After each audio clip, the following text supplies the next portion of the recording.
किशन एक गरीब गुब्बारे वाला था। वो सड़कों पर घूम घूम कर गुब्बारे बेचा करता था। किशन थोड़ी बहुत 20-50 रुपए रोजाना के कमा पाता था। उसका मन था कि वो भी अपने परिवार को आराम की जिंदगी दे, पर किशन उतने पैसे ही कमा पाता था जिससे रोजाना के खर्च पूरे हों। क्या हुआ, तुम कुछ खा नहीं रहे? रोटी भी सूख गई, मैं दूसरी ला देती हूँ। नहीं नहीं शीला, ये रोटी मैं खा लूंगा, बस थोड़ी थकान हो गई है। बापू, आप हमारे लिए नए साल पर क्या लाओगे? मुझे भी कोई उपहार लेना है। मुझे नई गुड़िया लेनी है। मुझे भी नई रिमोट वाली कार लेनी है बापू। मुझे भी बहुत सारे खिलौने लेने हैं।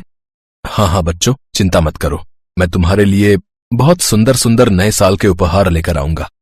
बच्चों, अभी बापू को खाना खाने दो, जाओ बाहर जाकर खेलो। तुमने बच्चों को तो कह दिया कि उपहार लेकर आओगे, पर यह बात तुम भी जानते हो और मैं भी कि हमारे पास बिल्कुल भी पैसे नहीं है। चिंता मत करो शीला, नया साल है, बड़े बड़े घरों में नए साल की पार्टी का आयोजन होता है। अब से मैं कुछ दिन रात के समय गुब्बारे बेचने जाऊंगा, उससे मेरी अच्छी कमाई हो जाएगी। सोच रहा हूं कल से ही शुरू कर दूं। ठीक है, पर अपना ख्याल रखना। रात के समय तुम काम पर निकलोगे तो मुझे तुम्हारी चिंता रहेगी। अरे तुम चिंता मत करो, मैं अपना ख्याल रखूंगा। अगले दिन से किशन रात के समय गुब्बारे बेचने के लिए जाने लगा। वो रोजाना रात को जगह जगह जहाँ पार्टी का आयोजन होता वहां पर गुब्बारे बेचने के लिए चला जाता। एक रात किशन एक बड़े बंगले के बाहर गुब्बारे बेचने के लिए खड़ा हो गया। उस कोठी का मालिक श्याम प्रकाश बहुत घमंडी था। अरे रामू, इस गुब्बारे वाले को यहाँ से हटा, मेहमान आ जा रहे हैं, हटा इसे यहाँ से। ओ भैया, जाओ भैया यहाँ से, साहब ने कहा है कि तुम यहाँ खड़े नहीं हो सकते, मेहमानों के आने का समय हो रहा है। भैया मैं वहां सामने दीवार के पास जाकर खड़ा हो जाऊं? मैं सोच रहा था थोड़े गुब्बारे बिक जाएंगे तो मेरी कमाई हो जाएगी। हाँ हाँ, वहां सामने जाकर खड़ा हो जा, पर इस बंगले के नजदीक मत रहना, नहीं तो मालिक मुझे गुस्सा करेंगे। किशन बंगले से थोड़ी दूर जाकर खड़ा हो गया। ये बात श्याम प्रकाश को हजम नहीं हुई और वो गुस्से में किशन के पास आया। तुझे बंगले के सामने से हटाया तो तू सड़क के इधर आकर खड़ा हो गया। तुझे पता है ना आज मेरे घर में न्यू ईयर की पार्टी है, मेहमान अपनी कार से यहीं से गुजर रहे हैं और तू है कि यहाँ गुब्बारे बेचकर भीड़ इकट्ठी कर रहा है। जाता है यहाँ से या बताऊं तुझे अभी? यहाँ मेरे बंगले के सामने नजर भी मत आ जाना। साहब मैं बहुत गरीब हूँ, मेरे पास गुब्बारे बेचने के लिए इससे अच्छा दूसरा कोई समय नहीं है। गुब्बारे बेच लूंगा तो कुछ दिन घर में चूल्हा जल जाएगा, इसी उम्मीद से यहाँ खड़ा होकर गुब्बारे बेच रहा हूँ। मुझे कुछ नहीं सुनना, अभी के अभी यहाँ से बिल्कुल हट जा और मुझे दिखाई भी मत देना। किशन थोड़ा घबरा गया और उदास मन से वो श्याम प्रकाश के बंगले से थोड़ी दूर जाकर खड़ा हो गया, पर वहां पर कोई भी उससे गुब्बारे नहीं खरीद रहा था क्योंकि उस जगह पर अंधेरा भी था और वो सुनसान सड़क थी। वहां बंगले के पास रोशनी भी थी और लोग भी आ जा रहे थे। यहाँ से तो अंधेरे में कोई भी नहीं निकल रहा, कोई मेरी तरफ देख भी नहीं रहा है। मुझे लगता है आज मेरे गुब्बारे नहीं बिकेंगे, मुझे खाली हाथ ही घर लौटना होगा। कुछ ही देर में नया साल आने वाला था, पर किशन चुपचाप उदास खड़ा हुआ था।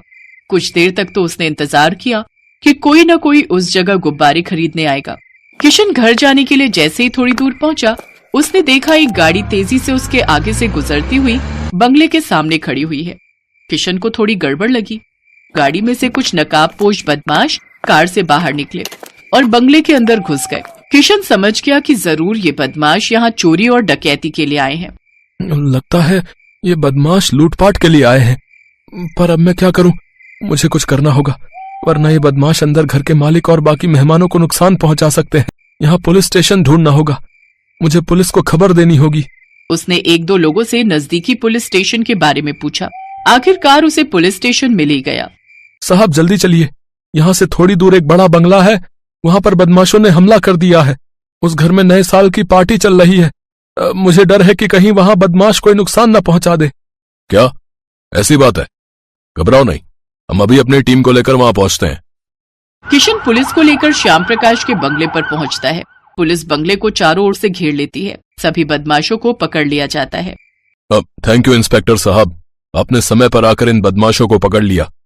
अरे भाई थैंक यू मुझे नहीं, इस गुब्बारे वाले को कहिए, यही हमारे पास तेजी से भागता हुआ आया था, तभी हम समय पर पहुंच पाए।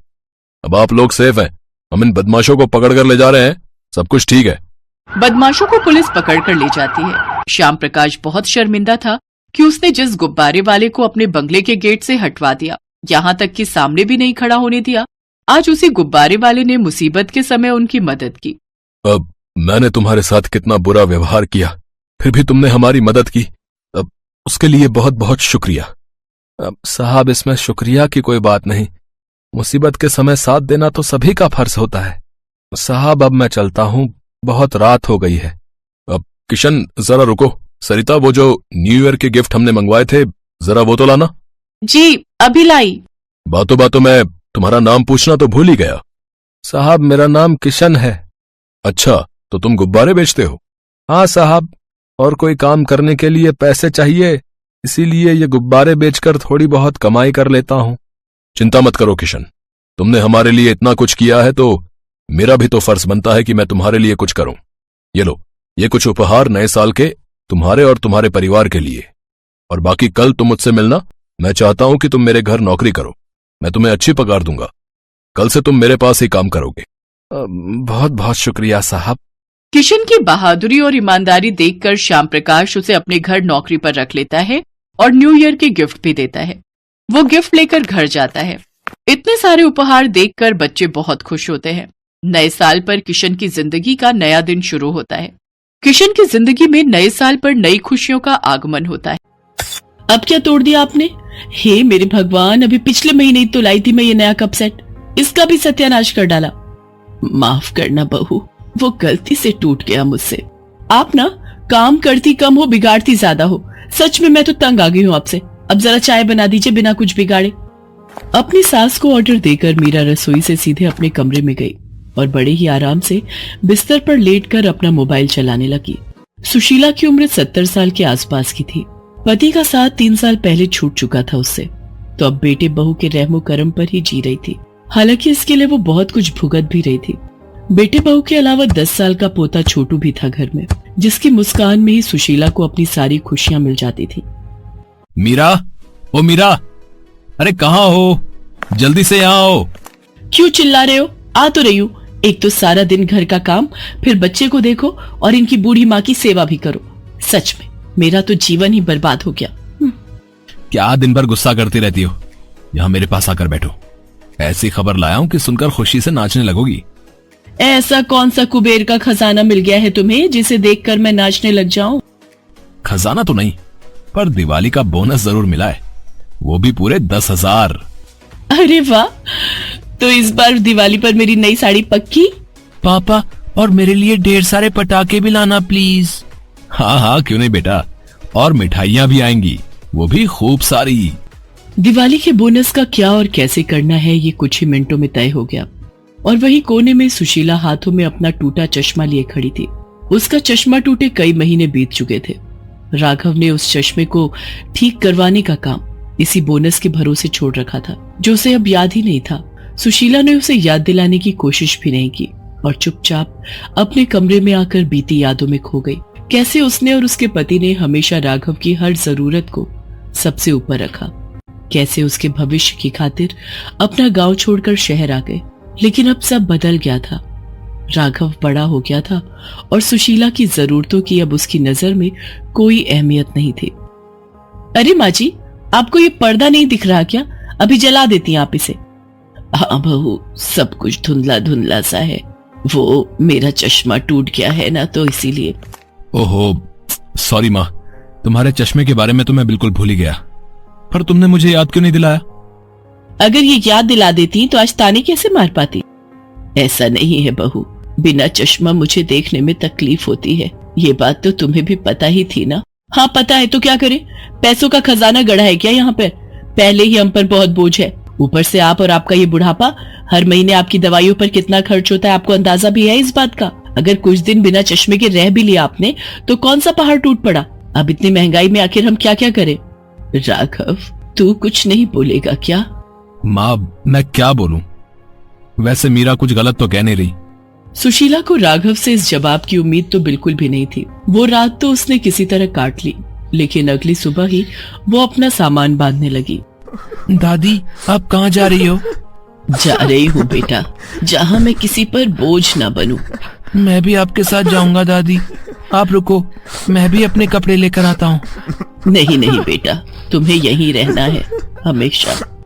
इतना कहकर सुशीला ने छोटू का माथा चूम लिया और अपने आंसुओं को साड़ी के पल्लू से पोंछती हुई घर से बाहर जाने लगी। मीरा ये सब देख रही थी, लेकिन उसने एक बार भी सुशीला को रोकने की या उससे कुछ पूछने की कोशिश तक नहीं की। सुशीला चली गई अपने उस घर को हमेशा हमेशा के लिए छोड़कर, जिसमें कभी उसकी गृहस्थी बसती थी, लेकिन अब वही घर उसे पराया सा लग रहा था। फिर उसी शाम, मीरा, माँ दिखाई नहीं दे रही, कहाँ गई? अरे बस क्या बताऊं, उन्हें चश्मे वाली बात इतनी बुरी लग गई कि घर छोड़कर ही चली गई। पास वाले वृद्धाश्रम ही गई हैं, वो पड़ोस वाली माला ने बताया। क्या? और तुमने उन्हें जाने दिया? मैंने तो बहुत रोका, उनके सामने कितना रोई गिड़गिड़ाई, लेकिन वो नहीं मानी। नहीं पापा, माँ झूठ बोल रही है। माँ ने दादी को एक बार भी नहीं रोका। ये क्या बोल रहा है छोटू? उफ, क्या हाल है। सच में राघव, मानना पड़ेगा तुम्हारी माँ को। मेरे बेटे को ही मेरे खिलाफ भड़का दिया। जाते जाते भी मेरा घर तोड़कर ही गई है वो। मीरा के झूठे आंसुओं के सामने राघव भी पिघल गया। उसने भी बड़ी ही आसानी से सुशीला को भूल जाने का फैसला कर लिया। दूसरी तरफ सुशीला घर छोड़कर वृद्धाश्रम में चली तो आई, पर अब छोटू की याद उसे खाई जा रही थी। वो दिन रात छोटू को याद करके रोती रहती। हालांकि उसे आगे तो बढ़ना ही था। सुशीला ने वृद्धाश्रम के कामों में मन लगाना शुरू कर दिया और धीरे धीरे वो अपने दुखों को भूलने भी लगी, क्योंकि वहाँ न तो कोई उसे बूढ़ा और बेबस होने का एहसास कराता था और न ही वो अब किसी पर बोझ थी। लेकिन किस्मत का फेर अभी बाकी था। सुनो जी, ये देखो तो, दोपहर का डाकिया आया था और ये कागज देकर गया है। उस कागज को खोलकर पढ़ने के बाद राघव के चेहरे पर एक बड़ी सी मुस्कान आ गई, जिसे देखकर मीरा ने उससे पूछा, क्या हुआ जी, ऐसा क्या लिखा है इसमें जिसे पढ़कर इतना खुश हो रहे हो? ये कागज साक्षात माता लक्ष्मी का बुलावा है मीरा। गांव में हमारी जो पुश्तैनी जमीन है ना, ताऊ जी और चाचा जी ने मिलकर उसका सौदा पक्का कर दिया है। अरे वाह, जमीन बिकेगी तो उसमें से हमें भी तो हिस्सा मिलेगा ना। अब बताओ ना, कितने पैसे मिलेंगे हमें? जहाँ तक मेरा अंदाजा है, यही कोई 18-20 लाख तो मिल ही जाने चाहिए। अरे वाह वाह वाह वाह वाह, तो अभी तक यहाँ क्यों खड़े हो? जल्दी जाओ और गांव जाने का टिकट बुक करवाओ जाकर। सिर्फ हमारे जाने से काम नहीं चलेगा मीरा। जमीन में हिस्सा बाबूजी का था, अब वो नहीं है तो माँ के अंगूठे के निशान चाहिए होंगे जमीन के कागज पर। अच्छा हाँ, तो इसमें परेशानी वाली क्या बात है? जाओ, जाकर वृद्धाश्रम से ले आओ ना माँ जी को। मगर माँ क्या चलेगी हमारे साथ? इतने महीने हो गए, हमने एक बार भी जाकर उनका हाल भी नहीं पूछा। इतना सब सोचने की जरूरत नहीं है। मैं जानती हूँ माँ जी को कैसे मनाना है। ये अपना छोटू है ना, इसी में बसती है माँ जी की जान। इसे देखते ही मक्खन की तरह पिघल जाएंगी वो। और अगर नहीं मानी तो? ऐसे कैसे नहीं मानेंगी? और अगर ऐसा हुआ भी तो थोड़े बहुत आंसू बहा लेंगे, क्या जाता है। फिलहाल गांव जाकर अपना हिस्सा लेना बहुत जरूरी है, समझे? फिर चाहे उसके लिए कुछ भी क्यों ना करना पड़े। बात तो सही है। चलो फिर चलते हैं माँ के पास। लेकिन सुनो, ऐसा करना, फिलहाल माँ जी को इस कागज के बारे में कुछ मत बताना। उन्हें किसी तरह मनाकर पहले घर ले आते हैं, बाकी सब तो फिर हो ही जाना है। अगर पहले ही उन्हें सब बता दिया तो हो सकता है कि वो कुछ नौटंकी करने लगे। राघव को अब भी मीरा की बातें ठीक लग रही थी। वो दोनों छोटू के साथ सुशीला से मिलने वृद्धाश्रम पहुंचे। छोटू को देखते ही सुशीला खुद को रोक नहीं सकी और सीधे जाकर उसे गले से लगा लिया। अरे मेरा छोटू, कैसा है? कितना कमजोर हो गया है तू तो। वो माँ जी, आपके हाथ से खाने की आदत है ना इसे, बस इसीलिए ऐसा हो गया है। अब मैं कितनी भी कोशिश करूं, ये ठीक से खाता ही नहीं। हाँ माँ, हमें माफ कर दो। आपके जाने के बाद हमें हमारी गलती समझ में आई, लेकिन बस अब बहुत हो गया। अब तुम घर चलो। सुशीला ने ना राघव की बात का कोई जवाब दिया और ना ही उसे एक नजर देखा। वो तो बस छोटू को ही निहारे जा रही थी। छोटू, तू बता, मैं चलूं क्या तेरे साथ? नहीं दादी, आप वहाँ मत आना, कभी मत आना। पर हाँ, मुझे यहाँ बुला लो। मुझे सच में आपके हाथों से खाना खाना है। छोटू, ये क्या बोल रहा है? तेरा दिमाग तो ठीक है? उसका दिमाग बिल्कुल ठीक है, क्योंकि वो तुम दोनों की तरह कपटी नहीं है। तुम लोगों को आज मेरी याद क्यों आई है सब पता है मुझे। क्या पता है आपको? बताइए। सुशीला फौरन अपने पल्ले से वही कागज निकालकर दिखाती है जो डाकिया मीरा को देकर गया था। यही लालच तुम दोनों को यहाँ लेकर आया है ना? बताओ, अब चुप क्यों हो? पर ये आपके पास कहाँ से आया? ये मैंने दिया है दादी को। छोटू की बात सुनकर राघव और मीरा सन्न रह गए। अब उनके पास कहने को कुछ भी नहीं था। ये बुढ़िया ना तब तुम्हारे किसी काम की थी और ना ही अब है। जाओ, चले जाओ यहाँ से। नहीं माँ, ऐसा मत कहो। मैं सच में बहुत शर्मिंदा हूँ। भगवान के लिए मुझे माफ कर दो। एक माँ होने के नाते पहले ही बहुत कुछ दे चुकी हूँ और बहुत कुछ कर भी चुकी हूँ तेरे लिए, पर अब तुझे देने के लिए मेरे पास कुछ नहीं है, माफी भी नहीं। ये कहकर सुशीला ने राघव और मीरा से मुंह फेर लिया और छोटू का हाथ पकड़कर वापस वृद्धाश्रम के अंदर चली गई।